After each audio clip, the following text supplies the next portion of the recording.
This is going to be an extremely busy month. I have to watch 104 soccer games, follow the pregame, the postgame, yell useless opinions at the TV. It's a lot. So I knew that when it comes to screening for colon cancer, the choice was clear. The Cologuard Plus test. It can be used at home and can only take 15 minutes, so I can do it during halftime and not miss any action. If you are 45 or older and at average risk, ask your healthcare provider about screening for colon cancer with the Cologuard test. You can also request a prescription at Cologuard.com.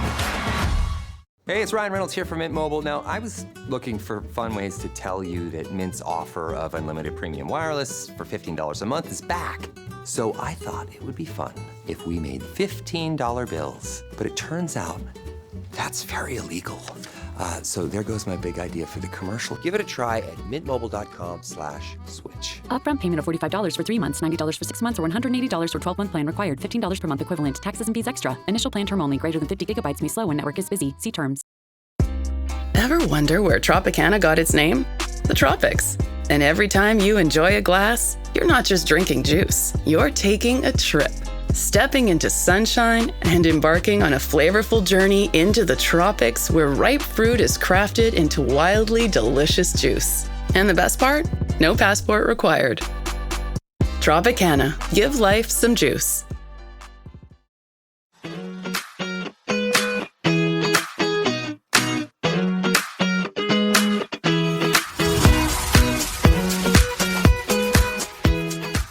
Welcome to Tragic Hollywood. I'm Natalie. And I'm Paige. This week, we're finishing up our conversation about those involved in the Glee universe with none other than Naya Rivera. Her career was filled with incredible highs, some frustrating near misses, complicated relationships, and ultimately it ended in probably one of the most heartbreaking endings in modern Hollywood.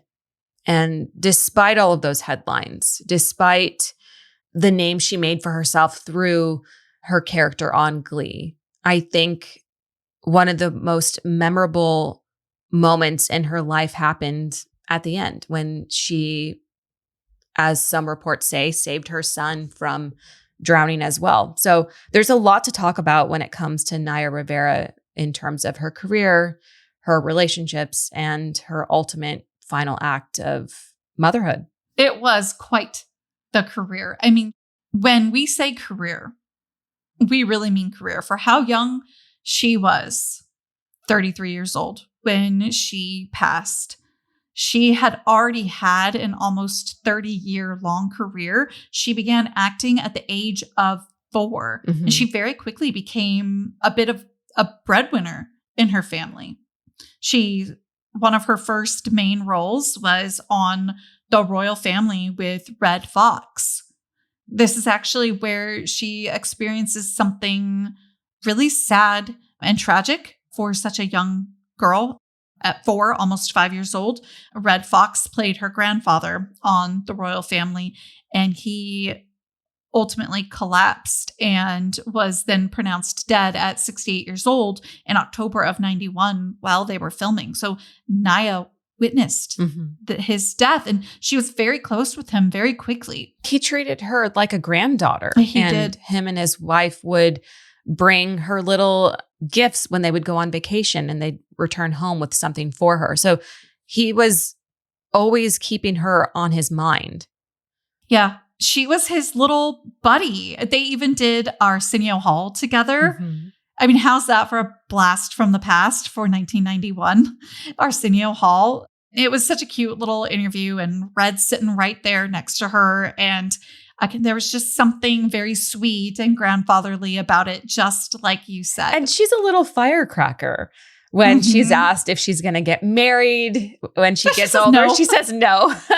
And then she says, because I don't think my mom would like it, which this is so early 90s. Like, Arsenio, why are you asking a little 4-year-old? Like, that's all she's worth if she's going to get married. Like, did you ask Red Fox if when he was 4, he already knew that he was going to be married? Do you know what I mean? No, I literally thought that, but it does make for a sweet clip to look back on, all these years later. Yeah, it certainly wasn't malicious. No, but I definitely think that nowadays we would hope that a host would have more prepared, interesting, thoughtful questions. Yeah, there's just not a lot of thought of what it means to ask a little girl, are you going to get married? Like, is it cute? But like, it's also kind of just odd. She's 4. Yeah. And all she's thinking of is, will my parents let me get married right now? No. She's not even thinking that far into the future. She's just thinking, will my parents even let me? Again, she can't put herself that far into the future. She's 4. It reminds me of how there's this thing in psychology of it's somewhere between the ages of 6 to 8, where if you and a child are sitting on opposite sides of a table and you have, let's say, a clay volcano type structure in front of both of you, and one side's painted green and the other side's painted purple, you're looking at the purple side. If you ask them, paint what I see, like, can you draw a picture of what I'm looking at? Draw a picture of the volcano, but from my side of the table. Like, I don't know the exact studies of verbiage. They always put the color that they saw. It's just the way their little brains are still working. I'm pretty sure they're very literal until 8 kids. Yeah, it's very literal. They're not understanding that multiple perspectives idea yet. And I think a lot of what goes on with our brains anyways is instinctual. So to her, she's 4. She's like, I'm not leaving my parents. Yeah, like, what are you talking about? I don't do any of that. Yeah. And I have to follow, the rules of my house, and I'm too young to get married or have boyfriend. Like, so it makes sense why they couldn't, because Arsenio presses it. But when you're older, and she goes, no, because my mom doesn't like that. Yeah. So I thought it was a cute and interesting clip. I hadn't realized how long she had been acting, because that I watched Smart Guy. I was watching Disney's Smart Guy with Taj Mowry, and she was on that more than once, 2 different characters. Yeah, she popped up everywhere. She popped up on The Fresh Prince of Bel-Air, Family Matters, Baywatch, Smart Guy, like you mentioned, The Bernie Mac Show. I think she was the best friend on that show. She even was in an episode of CSI Miami. She really was a working actor. She was employed, but maybe not necessarily famous or recognizable beyond her face. You know what I mean? Like, oh, I recognize that person. I've seen them in this or that, but I don't remember their name. That was sort of where she was at this point in her early career. On Reddit. And I fully agree with this, because as I was researching, I found this out too, but there was like a Reddit forum talking about how Reddit always pops up when you're researching stuff. Not that it is valid research. I'm just saying it pops up, right? Because of those like keywords. But somebody was mentioning how many like DComs, like Disney DComs that Naya a ton. was almost a part of. And how glad they were, though, that we at least got her in Glee, because we missed out. I mean, I think we missed out with her not fully making it into, for example, Cheetah Girls. She would have been fantastic. Her talent. She was one of the best, strongest singers in Glee. I'm thinking top 3, Amber Riley, Leah Michelle, and Naya Rivera. Everybody was good on that show. So please don't hear that nobody else was. But they were like my top 3 performers on Glee. So it does kind of make me sad. Like, ooh, like what else did we miss her on? It was a lot that we almost missed, or almost got her as a lead cast member. And we almost missed out on her being Santana on Glee, because yes, she was chosen for the role of like cheerleader number 3. And it really was supposed to be this small part, but she delivered her limited lines in such a way that she caught the attention of those in charge of the show. And they really saw something in her, that she was able to take the one line that she was given and make it memorable, that she was able to draw the audience's attention to her with the limited time that she had on screen. And so she wasn't a primary cast member in season 1, but she certainly was in season 2. I'm glad that they recognized it, because there apparently were too many people that didn't. I'm glad they saw her potential, and in not only what she was able to do, but what her character could bring to the storylines, because we do later learn that Santana becomes this emotional center for a huge storyline where her and Heather Morris's character, Brittany, end up in a queer relationship and eventually get married.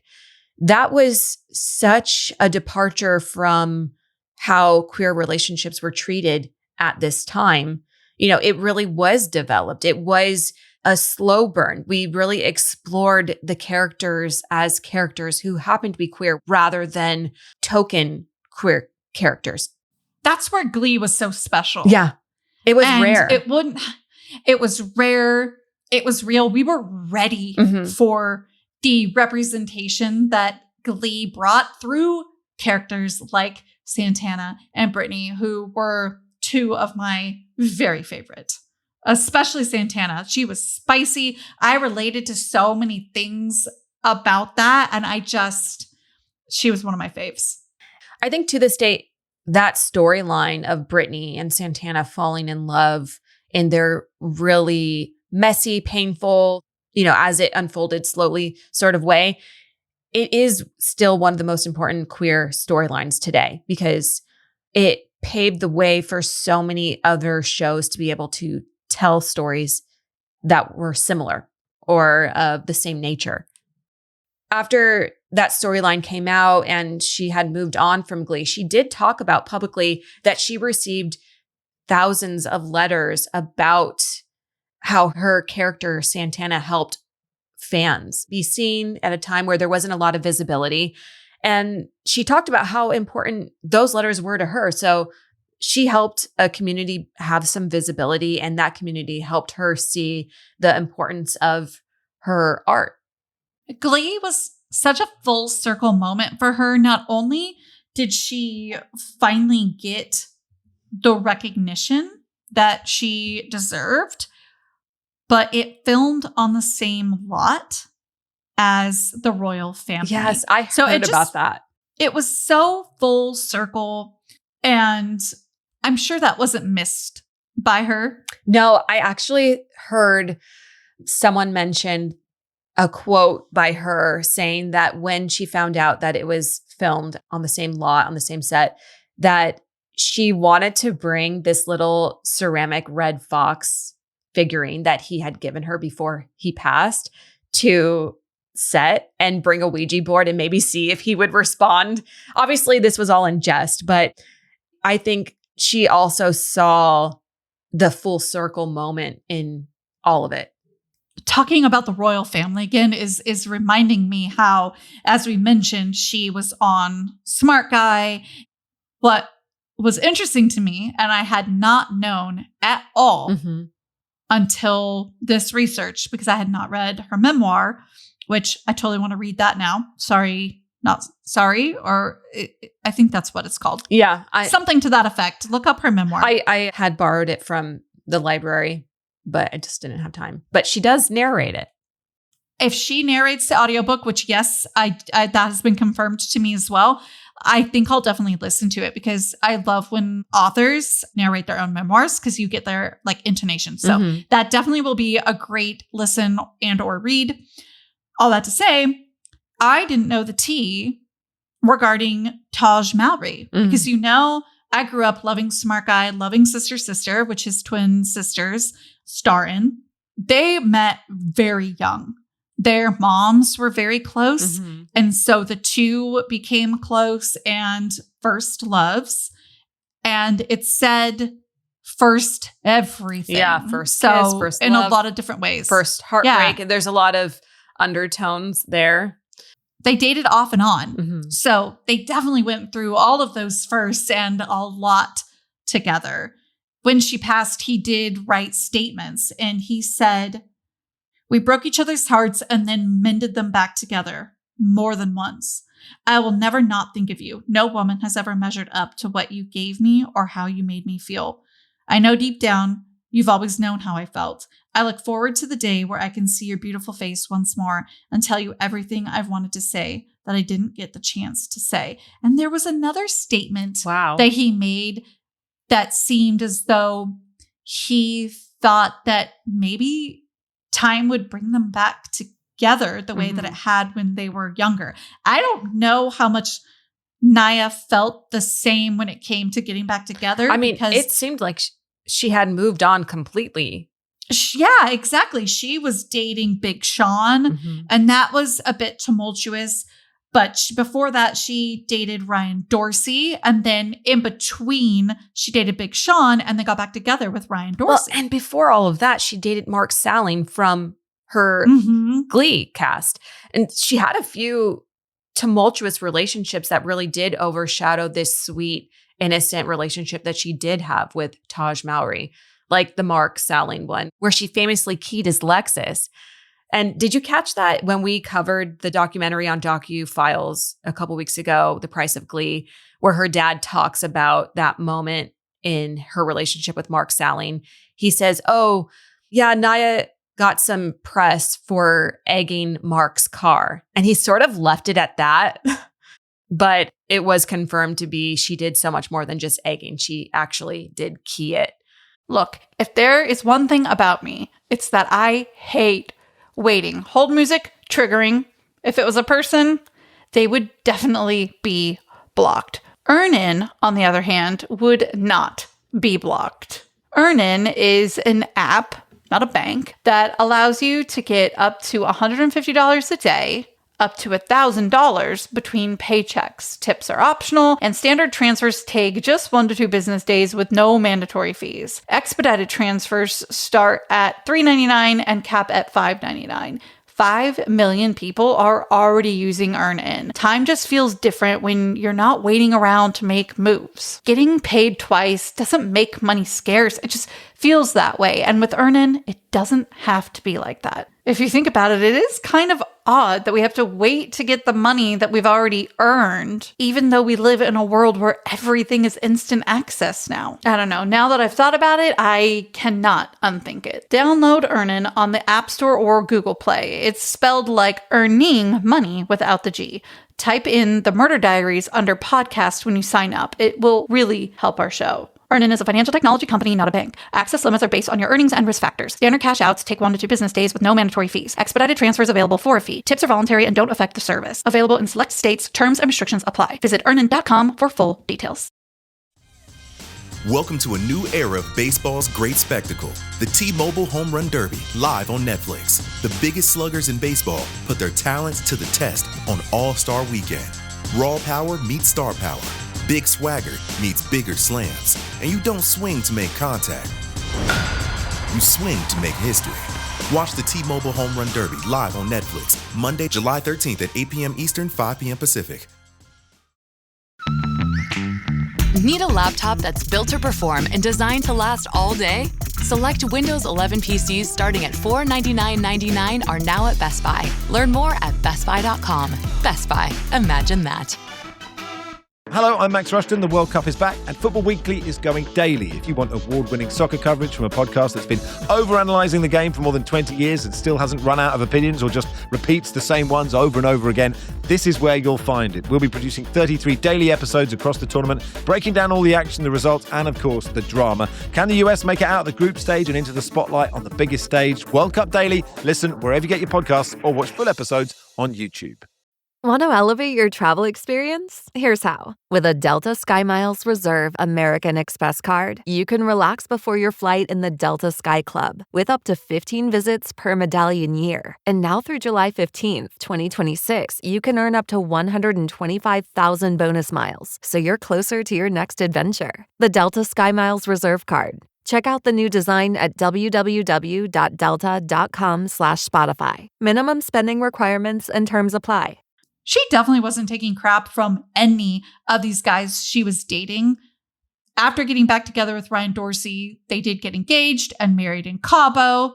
It's rumored that this was actually on the same day that she was potentially going to be planning her wedding with Big Sean, because they had been also planning a wedding before she and Ryan got back together. But all that to say, she and Ryan did get married in Cabo. And there's a 911 call where he said she's out of control. We don't know exactly, what was happening there, but she just had an edge to her when it came to these relationships. And like I said, wasn't taking crap. Yeah, I think this is one of her most misunderstood chapters of her life, because I do believe that it really changed how people looked at Naya and what she was doing with her career. Because before that, she was, yes, there was some messiness going on with breaking up with Ryan Dorsey, getting with Big Sean, getting engaged to Big Sean, publicly outing him as stealing one of her Rolexes on Twitter while still being together, having public fights that way, breaking up, him recording a diss track called I Don't F With You. And then she asked him not to, by the way. Well, she asked him, hey, like, can you not make this about me? And he's like, yes, no big deal. Well, she gets married to Ryan Dorsey 3 months after ending her engagement with Big Sean, and the gloves are off. He decides to make it very clear that it is about her now. And so you could see like so much happening and swirling around her. There was a lot happening in her private life that was made public for everyone. She was even arrested. So like you mentioned, it wasn't her best chapter.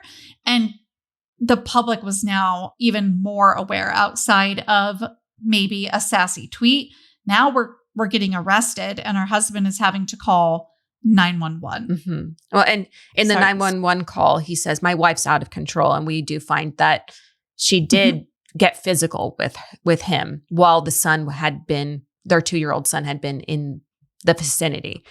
But it is worth noting that 2 months after the arrest and the 911 call, Ryan Dorsey did ask that prosecutors dismiss the case because he had never intended for her to be prosecuted. He only wanted the situation to be handled a little bit more smoothly than, the altercation had been going.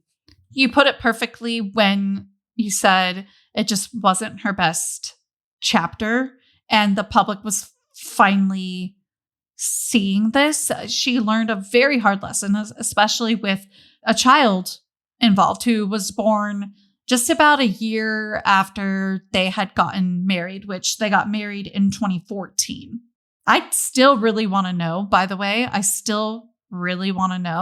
if it actually really was on the date she was supposed to marry Big Sean. I'm so curious. I mean, if it's not true, it's a salacious rumor and, people have hooked on to it. Mm-hmm. But they weren't married for very long. They divorced 4 years later in 2018. And despite the domestic violence incident, despite the arrest, they eventually were able to form a somewhat healthy co-parenting relationship. And they worked together for the good of their child. And they were able to at least be cordial with one another. I mean, that's all you can ask for. And Josie, it's so clear how loved he is and was. The mere fact that she was out there driving a pontoon boat with him on her own the day of her passing just shows like that would be so difficult to do by yourself. No, be the only adult on this boat. I mean, peaceful and cool. And she did love a boat, but it would have been taking a lot on being the only adult in that situation and not having the help. That was a lot to take on and a lot of responsibility that she had on her own to be on the water on July 8th, 2020. This is the day that everything changed. She rented a pontoon boat to cruise around California's Lake Piru with her 4-year-old Josie. And it was supposed to be a fun afternoon. They were supposed to go swimming. They were supposed to just spend time together as mother and son. And there is footage of them walking across the parking lot, just the two of them, surveillance footage that captured them. That's the last known footage that there is. She really did try actually to not be the only adult on the boat in the way of FaceTime. Mm-hmm. She actually FaceTimed both of her parents from that boat. And you know what her father said, by the way? He told her, don't get in the water. It was choppy. That lake is interesting in many ways because of what it's surrounded by. A really tall, hilly, mountainous kind of structures. And so I guess the wind can just get in there and whip it around and make it really, really choppy.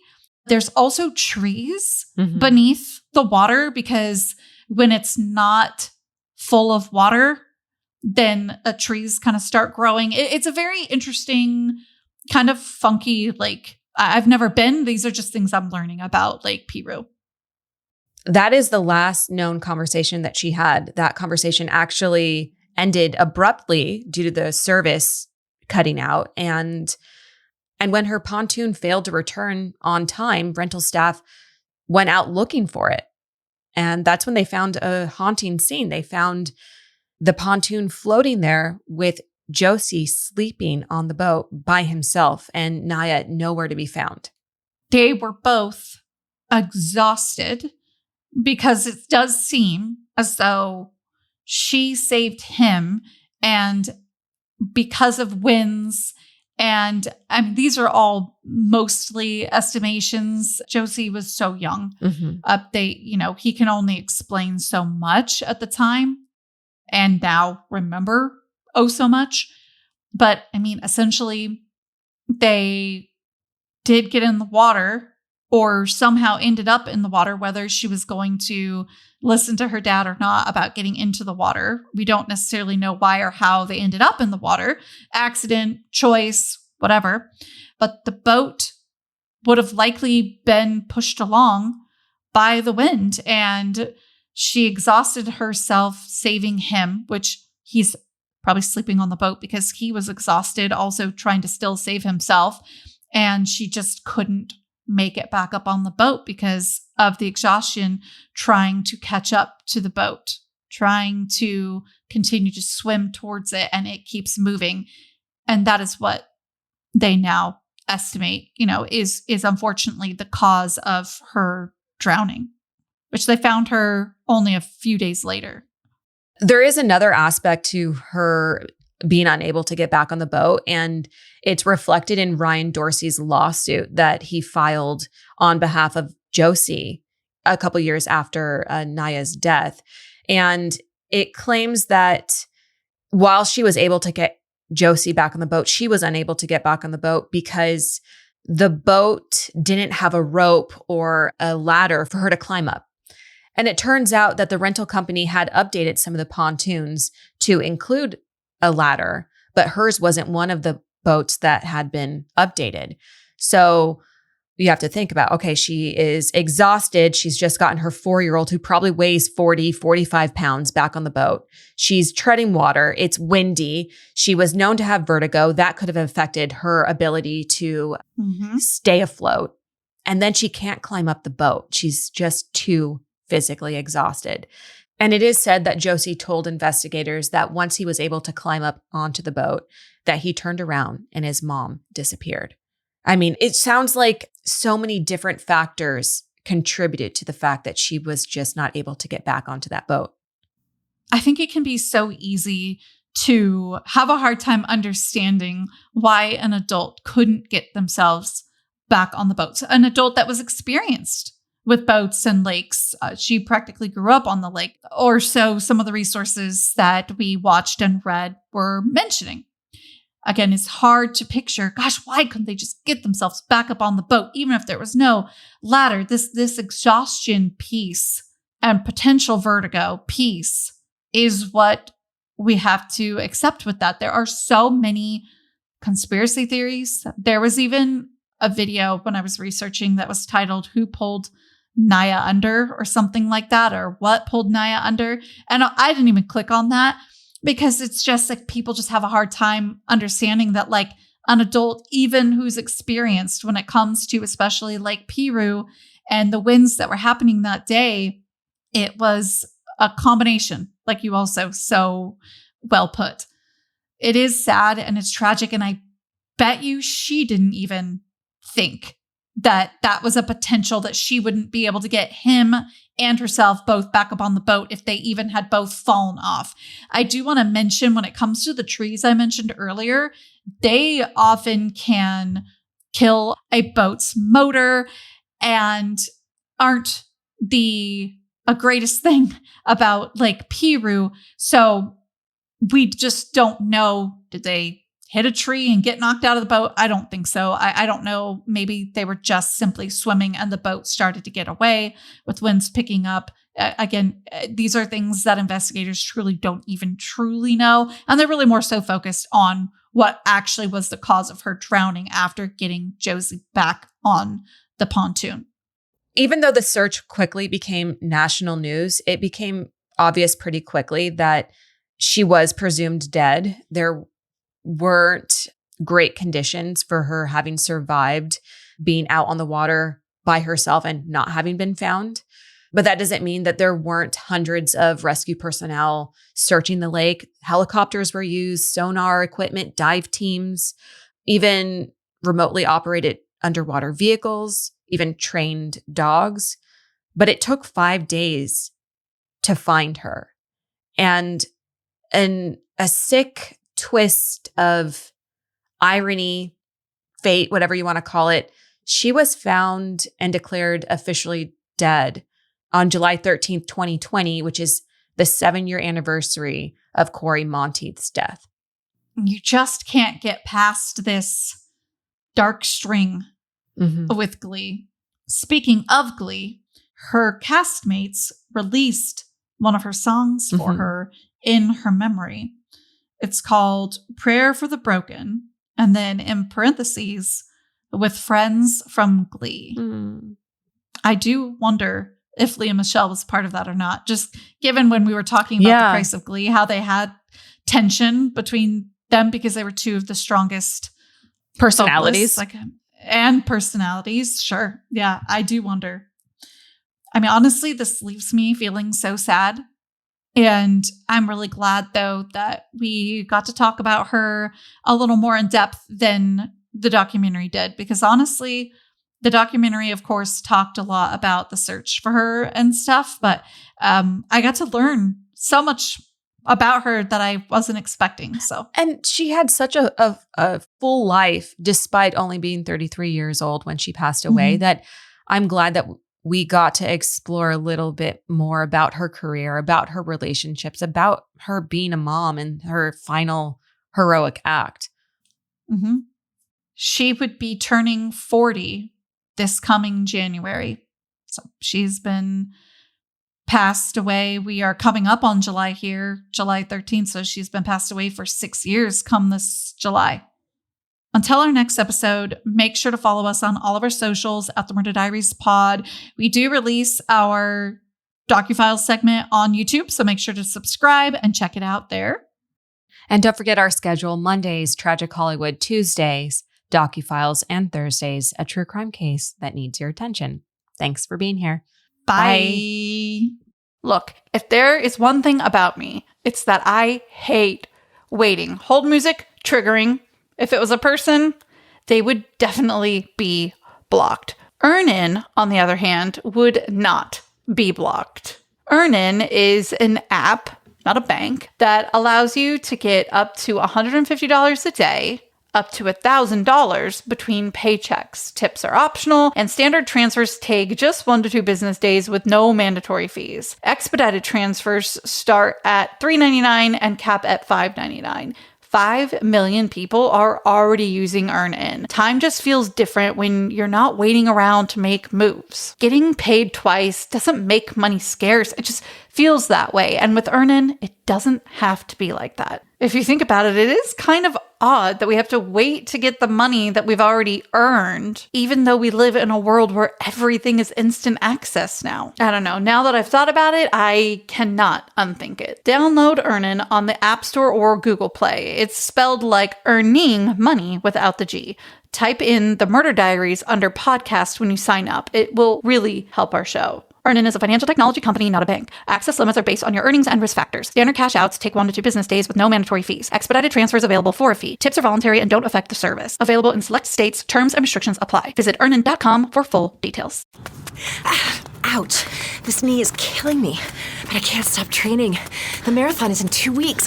Let's get on ZocDoc and find a doctor to take a look at that for you. Okay. Here's a review. Dr. Craddock really takes his time. No, I don't have time. What about Dr. Charles? His patients say he can help find a quick fix, and he's in network. Great, now we're talking. Book it. Booked. 1 mile down, 19 to go. Bring it on. You've got options. Download the ZocDoc app today.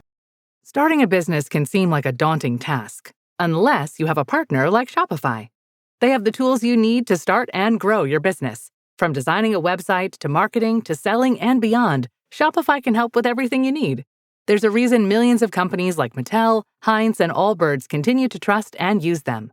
With Shopify on your side, turn your big business idea into... Sign up for your $1 per month trial at shopify.com/special offer. Stitch Fix. Stop shopping. Get styled. Not today, sweatpants. Somebody's wearing jeans that fit. Wow! No photos, please. I'm just a regular dad who happens to have a stylist. I really look my best when someone else makes the decisions. Hey, we can all see you two-way mirrors. Just share your size, style, and budget, and your stylist sends personalized looks right to your door. Stitch Fix. Get started today at stitchfix.com. I want to hug you. I'm going to hug you. I'm coming in for a hug. Best thing that's ever happened to you financially. Go. Easy. Sold my car on Carvana. Amazing offer. Really? I hit 200 on a scratcher. Did the scratcher come to your house and hand you a check? No. How many scratchers did you hit to get that? I hit a button on Carvana.com once. Okay, that's fair. It's like the lottery, except you always win. Not like the lottery at all, actually. Exactly. Inexplicably good. Offers worth bragging about. Sell your car today on Carvana. Pickup fees may apply.